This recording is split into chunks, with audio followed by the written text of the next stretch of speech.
welcome to this edition of MBC News. People like to find ways to give back during this holiday season, whether it's donations or out of pure kindness. We usually like to put others before ourselves. Caitlin Emter brings you the story. On December 7th, Hope Church resonated with music, but not from the church choir. To raise money for a veteran family in Mason and for the Rape Crisis Center, the Young Women's Honor Society put on a benefit concert. Organized by Nitya Nambiar and Quinn Tran, co-presidents of the high school club, the concert raised over $200 for their cause and helped spread the joy of giving this holiday season. We started Young Women, well, it's been there already, but we wanted to do the concert because it's to benefit the veterans family, and we wanted to do, well, she called me one night and was like, you want to do a benefit concert to, just to have it, and then we're like, okay, what can we benefit with? And then we thought about Christmas, and because we did one for Thanksgiving, and we adopted a family, and we wanted to do one for a veteran. Something. Yeah. For some. But also benefiting the women's shelter. Rape Crisis Center. Yeah, because we did a women's shelter all the way back for the paper product drive, and then we were thinking like maybe we can do a Christmas thing for them, like raise like thinking about doing gift card. We talked about it in the club. The benefit concert not only aided the veterans family and the Rape Crisis Center, but also gave musical talents from MHS a chance to showcase their voices. I decided to perform because I knew QT wanted me to perform, and I was just like, well, as a friend, I should help her out. And also because I thought it would be a great way for me to get more confidence when I sing. And I also felt like, oh, it's like the holiday season. I love giving back, you know. And so I felt like, oh, what a great way to showcase my talent and let people hear it, and then, you know, also raise money for such a good cause. So The songs varied from top-of-the-chart hits to Christmas carols, but each and every performance did its part to bring people together to help a family out for the holidays. I'm Caitlin Emter, MBC News. Having a peanut allergy is nothing unusual here to the students at MHS. But have you ever thought about what they go through and how they feel on a day-to-day basis? Here's Lindsay Corwell bringing you the story. Anaphylaxis, a potentially life-threatening allergic reaction. Over 83 kids have this at MHS and 34 students at the middle school. Teachers and parents becoming more aware of how to deal with these symptoms. Well, in the computer, we have it listed. Any student that has an allergy, the teachers have access to it. So that way we know which kids have anaphylaxis, have an allergy to peanuts or any other food. The other thing we do is we allow the students to carry their EpiPens with them, and we also have some EpiPens in the clinic. And then we also are asking teachers to have peanut-free rooms. Todd Bergerson, student here, has severe peanut allergy, where it may be a hassle in everyday life. His normal day may not be so normal to some kids. I have severe food allergies, which is generally when if you get near, it's an autoimmune disease where if you get near or eat a food that you're not supposed to, your body will attack itself, which for me, it causes a bunch of different things. Sometimes it can be just an itchy part of your body, sometimes it can be throwing up. But for me, I have anaphylaxis to peanuts, which is when I stop breathing, I throw up. I do pretty much everything bad. Some of the extra precautions I have to take is I always have to have an EpiPen on me, which is not really a cure. It just kind of stops it when it's happening, and it doesn't always work. So I usually have 2 with me. When I was probably 2, and I was eating egg salad, and I had eaten egg salad plenty of times before, but this time was different. So I ate it, and then I think I arched my back. I started screaming. I became purple. And limp. So we went to the hospital. We didn't know what was happening. We didn't have an EpiPen, so I was lucky to be all right then. Finding out someone has anaphylaxis may change what you eat around the classroom, but by eliminating your favorite food, you may be saving a life. I'm Lindsay Cornwell, NBC News. You can usually act your true self around your entire family, but for Alicia Wilkins, it's a different situation. Here's Sammy Villegran bringing you the story. We all celebrate the holidays differently based on our cultural backgrounds. For a family with multiple backgrounds, being able to coexist with one another can be an impossible task. My 2 sides of my family are very different. My Indian side is very modest and serious, which is kind of the stereotypical thing for Indian families because they like to always incorporate the customs from India. So a lot of times my Indian family will wear the traditional Indian outfits like saris and stuff.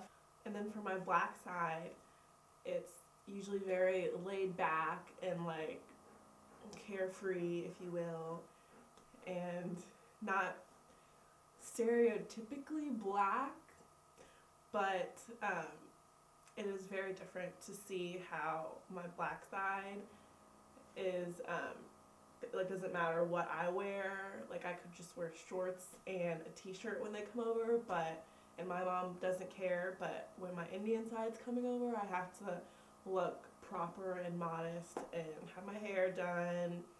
Although my family is very different, sometimes,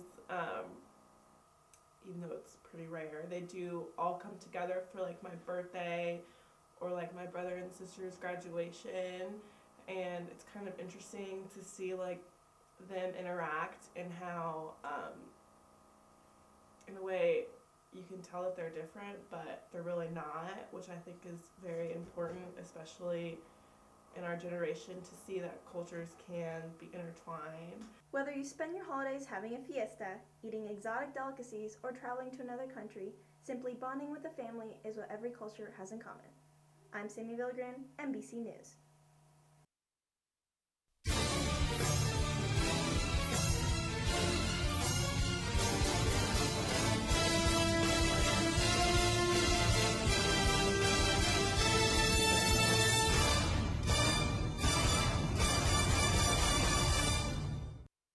Not every school is fortunate enough to have a team win a state championship. Here in Mason this past fall, we had multiple teams make it to state, and 3 of those teams came out victorious.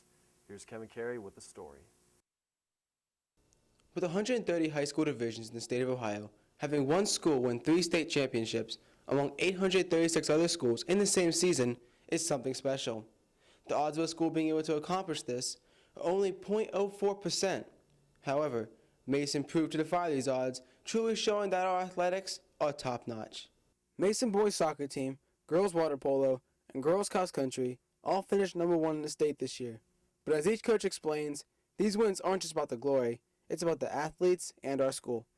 They are the ones who invested so much time and effort into being the best soccer player they could be before they ever get to high school and during all of their high school years. And we had mainly seniors, and for them it's the best way possible to end their high school soccer career, and for some it's the last real competitive soccer they'll play. It's just always going to be something that they value and cherish. They put so much time and energy and emotion into it.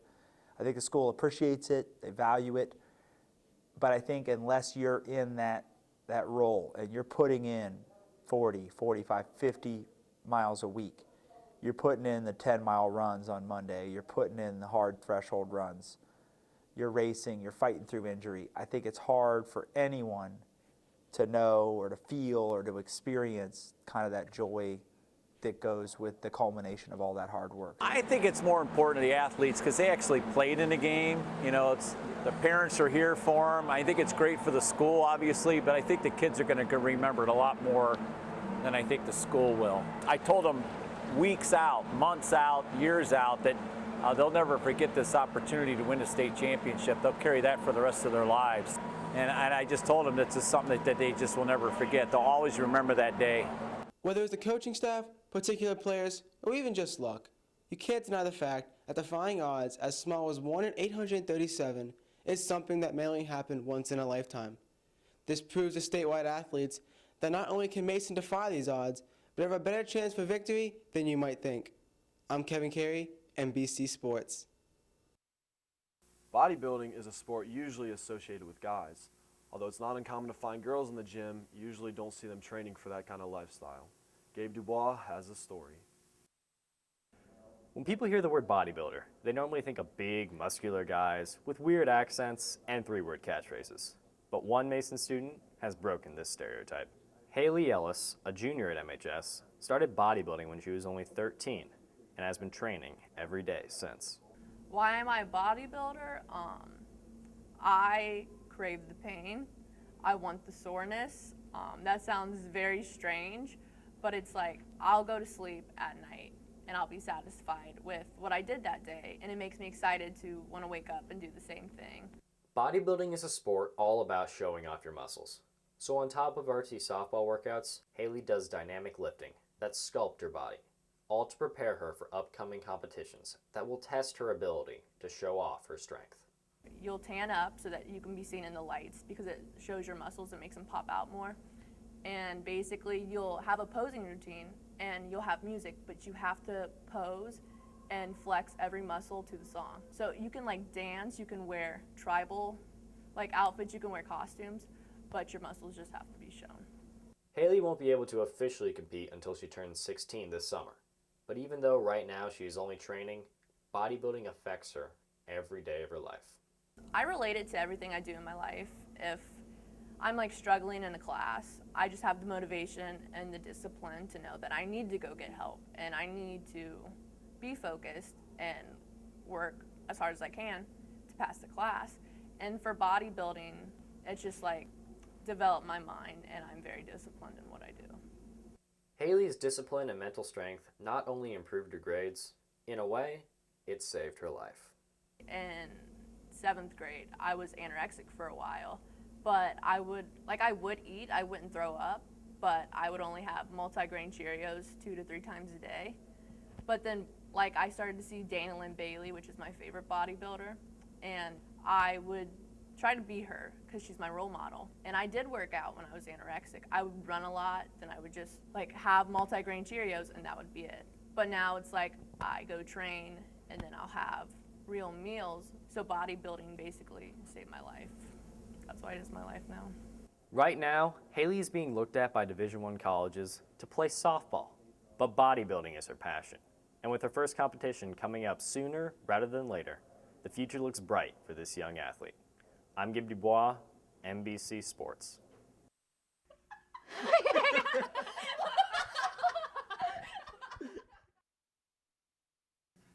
Welcome to this segment of Top 5 and Not Top 5. We're bringing you the best plays and the worst plays from this year's winter sports. Let's get it started.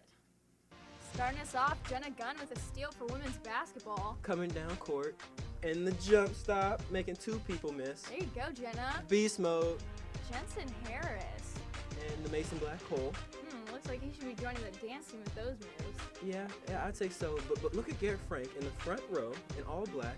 Oh, okay, Garrett. No. Adam Thomas turning the ball over. The nice steal from Nick Orlando. Making up for Adam's mistake. Oh, yeah. Jenna Gunn again. She's amazing. She's on fire. And women's basketball, one more time. The nice steal. Looks like they're dominating. Now those are some great plays we just saw. But there's always got to be the less fortunate. Let's take a look at our Not Top 5.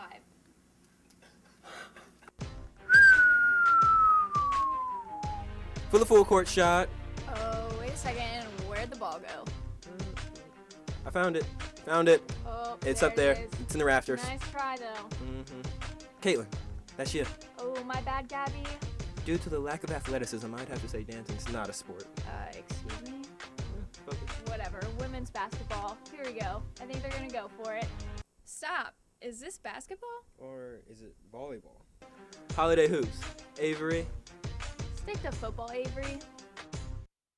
Thank you for joining us for this edition's Top 5 and Not Top 5. I'm Caitlin Shive. And I'm Cameron. Dancing is a sport.